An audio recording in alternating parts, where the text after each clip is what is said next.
लक्ष्मी सबसे ज्यादा प्रसन्न कौन से दिन होती है? जम के बोलिए जरा। शुक्रवार। तो शुक्रवार को लक्ष्मी सबसे ज्यादा प्रसन्न क्यों होती है? उसका प्रसन्न होने का कारण क्या था? लक्ष्मी जी के दो भाई थे, दोनों की शादी नहीं हो रही थी, दाता और विधाता, दोनों का विवाह नहीं हो रहा। और दाता विधाता के लिए लक्ष्मी बड़ी परेशान थी, रोज नारायण से कहती थी प्रभु कुछ कृपा करिए, दाता विधाता का विवाह नहीं हो रहा, उम्र होती चली जा रही है, इनका कुछ करिए प्रभु, आप नारायण आप कुछ तो कर सकते हो। भगवान नारायण ने तब लक्ष्मी से कहा एक काम करो, बेलपत्री के पेड़ के नीचे बैठकर लक्ष्मी तुम अनुष्ठान करो तुम्हारे भाइयों के विवाह के लिए। इसलिए आज भी हमारे हिंदू धर्म की रीति है कि बेलपत्री के पेड़ के नीचे शाम के समय लक्ष्मी का वासा होता है। इसलिए लोग इस बेलपत्री के पेड़ के नीचे तुम्हारा रात्रि को शाम को 6 बजे से लेकर रात्रि को 8 बजे तक तुम्हारा निवास होगा।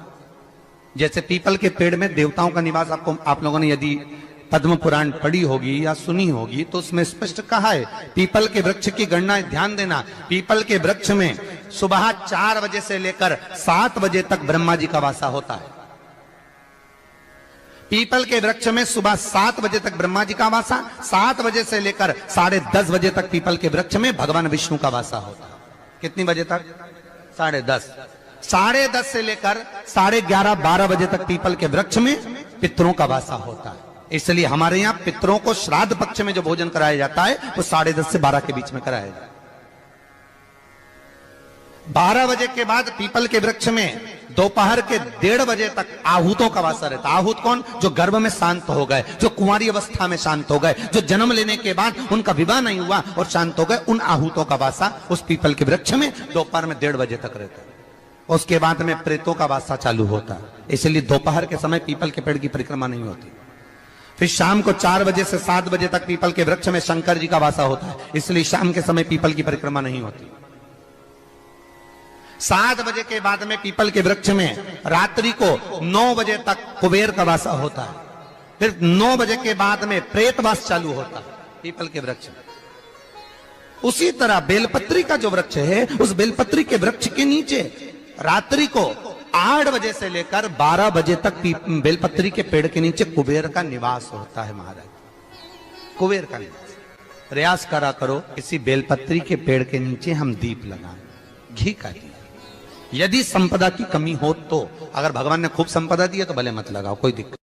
महामृत्युंजय मंत्र का यदि आप जाप करते हो और आपको मालूम पड़ गया कि शरीर में मुझे ये रोग हो गया है, मुझे शुगर हो गया है, मुझे बीपी हो गया है, मेरा ब्लड प्रेशर ऊंचा नीचा रह रहा है, कोई भयंकर रोग, मेरे रिश्तेदार को कोई कैंसर जैसा रोग हो गया, किसी को कोई थायराइड हो गया, किसी को कोई किडनी और लीवर में सूजन हो गई, किसी को कहीं किडनी और लीवर में तकलीफ हो गई, तो शिव महापुराण की कथा कहती है, नवग्रह शिव महापुराण की कथा कहती है कि बेलपत्री के वृक्ष के नीचे महामृत्युंजय मंत्र का जाप जो शुक्रवार की शुक्रवार घी का दिया लगा कर करता है, उसके रोग बाबा देवाधिदेव महादेव समाप्त करते चले जाते हैं। ये संजीवनी मंत्र शुक्रवार के दिन भगवान शंकर को शुक्र को दिया था, इसलिए उसकी प्रधानता है।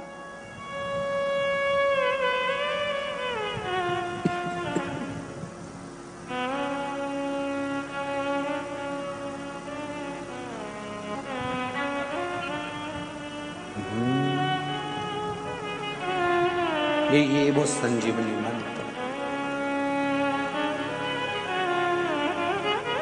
शुक्रवार के दिन बेलपत्री के वृक्ष के नीचे बैठकर घृत का दिया लगाकर शरीर में जो रोग है उसका स्मरण कर कर शंकर जी से विनय कर कर, हे भोलेनाथ आपने शुक्र देवता को संजीवनी मंत्र दिया है, तो क्या आप मेरे को वो मंत्र प्रदान नहीं करोगे? मेरे रोग, मेरी बीमारी, मेरे दुख को आप नहीं हरोगे?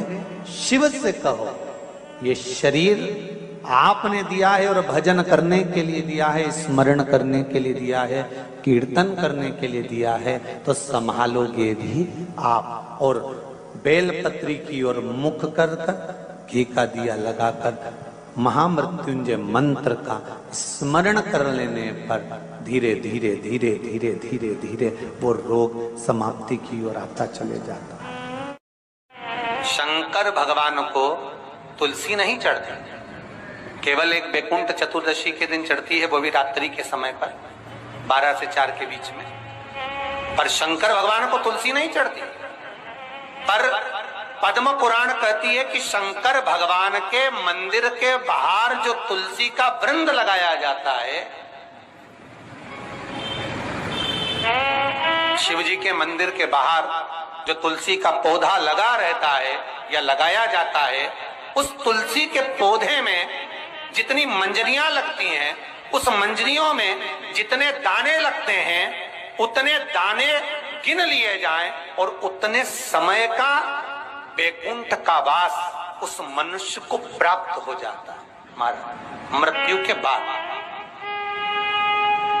कितना विचित्र बात है, शंकर को तुलसी नहीं चढ़ती, पर शंकर के दरवाजे के बाहर शिव के द्वार पर जो तुलसी का पौधा लगा है, किसी ने लगाया है, किसी ने रोपित करा है, उस पौधे में जितनी मंजरियां लगी हैं, उस मंजरियों में जितने दाने लगे हैं, उस दाने जितने हैं उसको काउंट करा जाए, उसके बराबर उतने ही 1000 वर्षों तक उस जीवात्मा को बैकुंठ का वास मिलता है।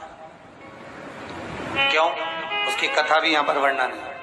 जब भगवान विष्णु सामने शंकर के बैठे थे और भगवान शिव ने जब सत्यनारायण नाम रख दिया था, तब भगवान विष्णु शिव से कहते हैं नारायण। भगवान शंकर से कहते हैं भोलेनाथ, त्रिकालदर्शी, कैलाशी, अविनाशी, हे शिव। मेरे सारे विग्रह के साथ में लक्ष्मी मेरे साथ में। बहुत ध्यान देना महाराज, मैं अगर नारायण रूप में हूं तो लक्ष्मी मेरे साथ में, मैं राम रूप में हूं तो सीता मेरे साथ में, मैं कृष्ण रूप में हूं तो राधा मेरे साथ में, मैं रंगनाथ रूप में हूं तो गोदा मेरे साथ में लक्ष्मी सदा विराजमान है। पर आज आपने मेरा जो सत्यनारायण नाम रखा है, मैं अपना संग किसको ले? तब भगवान शिव ने कहा, आप जब बाहर निकले जो रोपित मिले बस वही आपको समर्पित हो। तुलसी का पौधा रोपित था, उस तुलसी के दल को भगवान नारायण ने अपना संग बनाया। और बहुत ध्यान देना, सत्यनारायण की कथा हो, चाहे भागवत की कथा हो, चाहे विष्णु पुराण की कथा हो, इन सभी कथाओं में सबसे ज्यादा प्रसाद की महत्वता नहीं है जितनी तुलसी के दल की महत्वता है। क्योंकि सत्यनारायण के साथ में हरि के साथ तुलसी का स्मरण